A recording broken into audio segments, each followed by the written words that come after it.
கொண்டார்கள். இன்று தங்கள் முன்னிலையில் பேச எடுத்துக்கொண்ட விடயம் அன்னதானம். தானத்தில் சிறந்தது அன்னதானம். 42 வகையான தானங்களிலும் மிக மிக உன்னதமானதாகவும் அனைவரும் செய்தே ஆக வேண்டிய தானமாகவும் கருதப்படுவது அன்னதானம் மட்டுமே ஆகும்.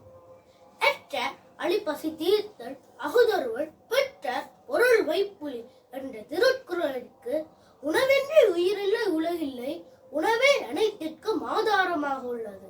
அன்னதானம் செய்யும் இடத்தில் அருளும் அன்பும் தழைத்தோங்கும். தர்மதேவதை அவ்விடத்தில் வாசம் செய்வாள்.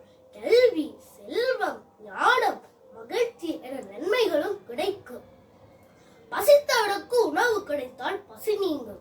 இதனால் வயிறு நிரம்பும், உள்ளம் குளிரும், சித்தம் தெளிவடையும், அகமும் உள்ளமும் மலரும். அன்னதானம் செய்தவரை மட்டும் சென்றடையாமல் அவரின் சந்ததியினரையும் காத்தருளும். உள்ளமும் புறமும் மாற்றம் உண்டாகும். கடவுள் மீதான நம்பிக்கை துளிரோடும், தத்துவம் தழைத்தோங்கும்.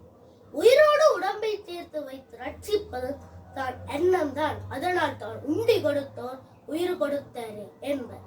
மணிமகளுக்கு காஞ்சியில் அட்டிய பாத்திரம் கிடைத்தது. அவள் அப்பாத்திரத்தை கொண்டு சகல உயிரினங்களை பசிப்புனியை போக்கினாள்.